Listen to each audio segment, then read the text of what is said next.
दोस्तों, ऑस्ट्रेलिया के 474 के जवाब में जब 221 रनों पर ही घुटने टेक गए भारत के 7 बल्लेबाज, मुश्किल में था हिंदुस्तान। तब टीम इंडिया का संकट मोचन बनते हुए नीतीश कुमार रेड्डी ने अपने बल्ले से शतक जड़कर न केवल इतिहास लिखा बल्कि सुंदर और फिर मोहम्मद सिराज के साथ मिलकर ऐसा हाहाकार मचाया कि देखते ही देखते पूरे मैच की दिशा दशा को ही पलट कर रख दिया। तो आखिर कैसे उनकी तूफानी बल्लेबाजी के आगे नतमस्तक हुआ है ऑस्ट्रेलिया? कितने रन ठोक डाले दोनों ने मिलकर? क्या हो गया है भारत का स्कोर? दिखाएंगे इस रोंगटे खड़े कर देने वाले रोमांचक चौथे टेस्ट के तीसरे दिन की पूरी हाईलाइट। तो हमारे साथ अंत तक बने रहे। लेकिन उससे पहले आपको क्या लगता है कि टीम इंडिया अभी भी यह चौथा टेस्ट मैच जीत पाएगी या नहीं? अपनी कीमती राय नीचे कमेंट करके जरूर बताइए। दोस्तों, मेलबर्न के मैदान पर इंडिया और ऑस्ट्रेलिया के बीच खेले जा रहे चौथे टेस्ट मैच के पहले 2 दिनों में तो ऑस्ट्रेलिया भारत पर पूरी तरीके से हावी थी। जहां पहले ऑस्ट्रेलिया ने 474 रन ठोक डाले तो जवाब में टीम इंडिया ने दूसरे दिन का खेल खत्म होने तक 46 ओवर में 164 रन 5 विकेट के नुकसान पर बनाए थे। ऋषभ पंत 6 और रविंद्र जडेजा 4 रन बनाकर नाबाद मौजूद थे। जहां तीसरे दिन सूरज की पहली किरण के साथ जब यह मुकाबला शुरू हुआ तो इन दोनों के कंधों पर अपनी टीम को इस मुश्किल घड़ी से निकालने की बड़ी जिम्मेदारी थी। और आते ही इन दोनों ने फिर ऐसा पराक्रम दिखाया कि देखते ही देखते पूरा मैच ही बदल डाला। जी हां दोस्तों, ऑस्ट्रेलियाई गेंदबाज जल्दी से जल्दी विकेट लेना चाहते थे, लेकिन दोस्तों दिन का पहला ही ओवर लेकर आए पैट कमिंस की चौथी ही गेंद पर शानदार चौका लगाकर ऋषभ पंत ने दिन की एक जबरदस्त शुरुआत की थी और ऑस्ट्रेलिया को अपने खतरनाक इरादे भी दिखाए थे। उसके बाद रुकना क्या होता है वह तो उन्हें आता ही नहीं था। ऋषभ पंत तो आज सिर पर कफन बांधकर मैदान में उतरे थे। उनकी खतरनाक बल्लेबाजी का नतीजा ऐसा हुआ कि 50 ओवर में ऑस्ट्रेलिया ने 174 रन 5 विकेट के नुकसान पर बना लिए थे। ये दोनों कमाल की बल्लेबाजी कर रहे थे। उनके दम पर इंडिया ने मैच में मजबूती से पकड़ बनानी शुरू कर दी थी।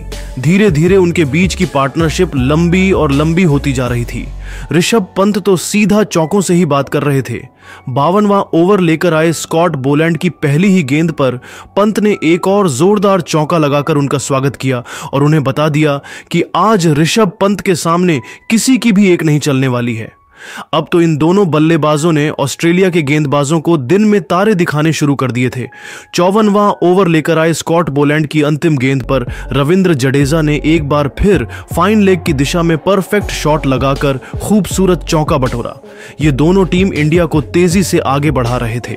55 ओवर में भारतीय टीम ने 189 रन बना दिए थे। इन दोनों के बीच 40 रनों की साझेदारी भी हो चुकी थी जो ऑस्ट्रेलिया के लिए खतरा बनती जा रही थी। लेकिन दोस्तों, जैसे ही भारत के लिए सब कुछ सही हुआ तभी 56वां ओवर लेकर आए। स्कॉट बोलैंड ने ओवर की चौथी गेंद पर ऋषभ पंत को नेथन लियोन के हाथों कैच आउट करवाकर टीम इंडिया को 6वां झटका दे दिया, या फिर कहें कि ऋषभ पंत गिफ्ट में ऑस्ट्रेलिया को अपना विकेट दे गए।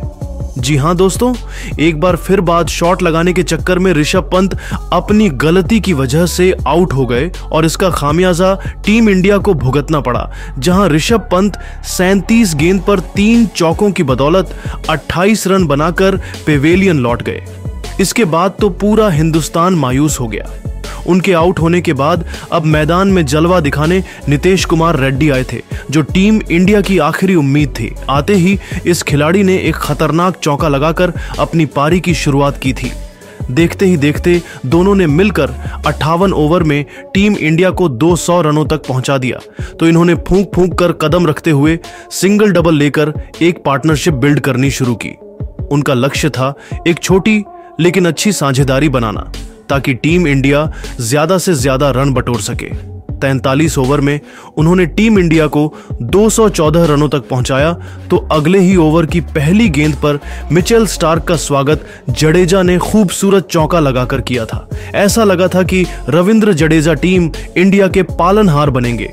लेकिन दोस्तों 65वां ओवर लेकर आए नाथन लियोन ने 5वीं ही गेंद पर रविंद्र जडेजा को एलबीडब्ल्यू कर टीम इंडिया की उस उम्मीद को भी चकनाचूर कर दिया था। जहां जडेजा केवल 17 रन बनाकर एलबीडब्ल्यू हो गए और 222 रनों पर ही टीम इंडिया ने अपने 7 बल्लेबाज खो दिए। लेकिन दोस्तों अभी भी नीतीश रेड्डी रुकने का नाम नहीं ले रहे थे। जडेजा का विकेट चटकाने वाले लायन को अगले ओवर में निशाना बनाते हुए नीतीश ने एक जबरदस्त तूफानी छक्का उड़ाया और इस गेंदबाज के आत्मसम्मान को ठेस पहुंचाई। तो उसके बाद नीतीश का बल्ला गर्जना शुरू हुआ तो उन्होंने वॉशिंगटन सुंदर के साथ मिलकर अपने बल्ले से लाजवाब काम करना शुरू कर दिया। देखते ही देखते उन्होंने 73 ओवर में लंच ब्रेक तक टीम इंडिया को 244 रनों तक पहुंचा दिया था। लंच ब्रेक के बाद मैदान में आते ही पहले ओवर में ही कमेंट्स ने नीतीश रेड्डी को आउट कर दिया था, लेकिन वह वहां पर बाल बाल बच्चे गए। लेकिन ऑस्ट्रेलिया को अंदाजा भी नहीं था कि नीतीश रेड्डी को मिला जीवनदान उन्हें इतना भारी पड़ेगा। जहां 76 ओवर में नीतीश ने टीम इंडिया को 253 रनों तक पहुंचा दिया, तो फिर वॉशिंगटन सुंदर के साथ मिलकर 1-1, 2-2 रन लेकर नीतीश रेड्डी ने देखते ही देखते 40 रनों की साझेदारी 80 ओवर के भीतर ही सुंदर के साथ कर डाली थी। टीम इंडिया 260 के पार थी। तो दोस्तों, देखते ही देखते लोन वॉरियर की तरह नीतीश रेड्डी ने 83वें ओवर की तीसरी गेंद पर मिचेल स्टार्क के खिलाफ ही चौका लगाकर अपनी धमाकेदार हाफ सेंचुरी भी पूरी कर ली थी। तो फिर अगले ही ओवर में सुंदर और नीतीश ने मिलकर 50 रनों की एक खतरनाक साझेदारी को अंजाम देकर ऑस्ट्रेलिया के होश उड़ा दिए थे। ऐसा लग रहा था टीम इंडिया की गाड़ी पटरी पर वापस आ रही है। ऑस्ट्रेलिया के खेमे में हड़कंप मचा हुआ था। इस पार्टनरशिप ने उनके चेहरे पर टेंशन ला दी थी। उन्हें जल्द से जल्द विकेट चाहिए था क्योंकि टीम इंडिया अब मैच में तगड़ी वापसी गलती नजर आ रही थी। जैसे पिछले मैच में किया था, यही डर उनको भी सता रहा था। 88 ओवर में टीम इंडिया 294 रन बना चुकी थी। यह दोनों बेखौफ अंदाज में ऑस्ट्रेलिया के गेंदबाजों की कुटाई किए जा रहे थे। पलक झपकते ही टीम इंडिया 300 रनों के पार थी। एक बहुत बड़ा माइलस्टोन इन दोनों ने पार कर लिया था। ऑस्ट्रेलिया को तो अभी भी समझ में नहीं आ रहा था क्या किया जाए।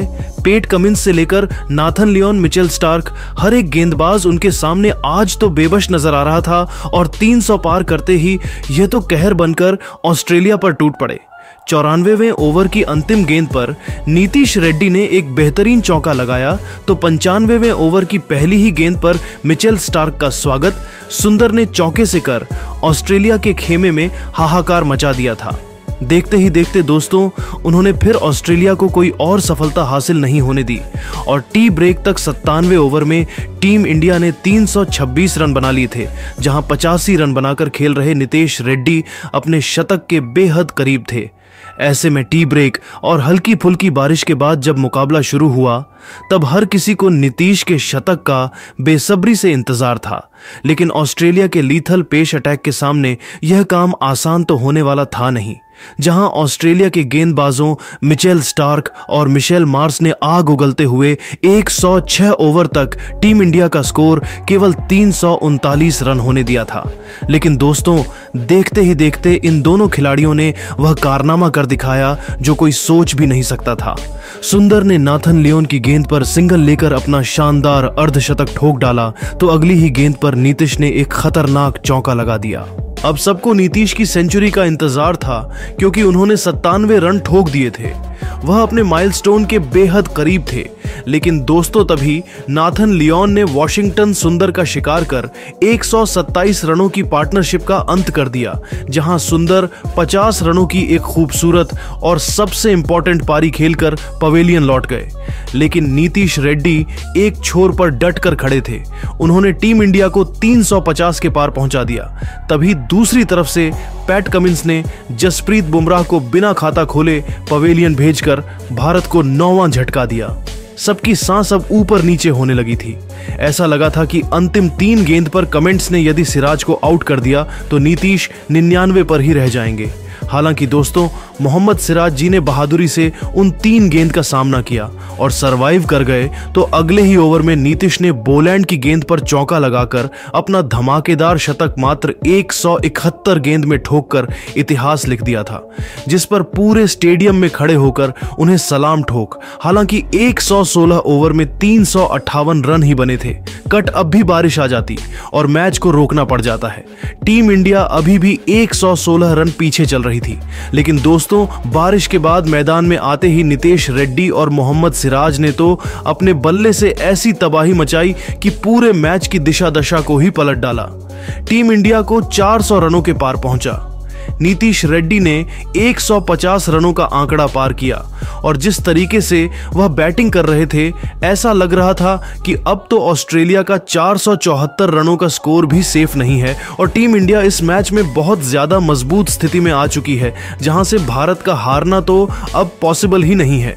लेकिन दोस्तों, अब आपको क्या लगता है कि टीम इंडिया ये चौथा टेस्ट मैच जीत पाएगी या फिर नहीं? आपको कैसे लगी नीतीश की बैटिंग? आप उन्हें 10 में से कितने नंबर देना चाहेंगे?